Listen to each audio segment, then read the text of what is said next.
অপূর্ব সৌন্দর্যের লীলাভূমি বাংলাদেশের দক্ষিণ পশ্চিমাঞ্চলের একটি সমৃদ্ধ জেলা হচ্ছে খুলনা। খুলনা প্রাচীন বঙ্গ, গঙ্গারিডাই ও সমতট রাজ্যের অংশ ছিল এবং এটি সেন রাজবংশের শাসনাধীন ছিল। এ জেলার দক্ষিণে বঙ্গোপসাগর এবং নয়নাভিরাম সমুদ্র সৈকত।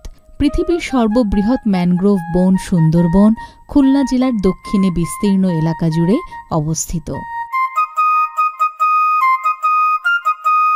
খুলনা জেলার অর্থনীতির অন্যতম প্রভাবক হল মৎস্য শিল্প, যার কারণে জেলাটির গ্রামাঞ্চল জুড়ে ঘের বা মাছের চাষের আধিক্য বিদ্যমান। এছাড়া জেলাটি শিল্প কারখানা, ব্যবসা বাণিজ্য ও নদী বন্দরের জন্য প্রসিদ্ধ। প্রায় ৬০০ বছর আগে ইসলাম ধর্ম প্রচার করতে দিল্লি থেকে সুফি সাধক খান জাহান আলী এ অঞ্চলে আসেন। তাঁর আগমনের পর থেকে বৃহত্তর খুলনা জেলা সমৃদ্ধির পথে এগোতে থাকে। খুলনা জেলার নামকরণের সঠিক ইতিহাস নিয়ে একাধিক মত প্রচলিত আছে।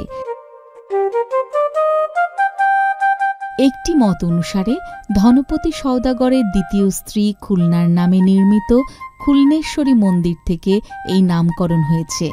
অনেক বিজ্ঞজনের মতে কিসমত খুলনা মৌজা থেকে খুলনা নামের উৎপত্তি হয়েছে। খুলনার প্রাচীন নাম হল জাহানাবাদ। ইছামতি, যমুনা, কপোতাক্ষ, শিবসা, ভদ্রা, বলেশ্বর, ভৈরব ও রূপসা নদীর শাখা প্রশাখা যে ভূখণ্ডকে শতধা বিভক্ত করেছে তারই নাম খুলনা। এ জেলায় রয়েছে বেশ কিছু নামকরা শিক্ষা প্রতিষ্ঠান এবং ঐতিহাসিক স্থান।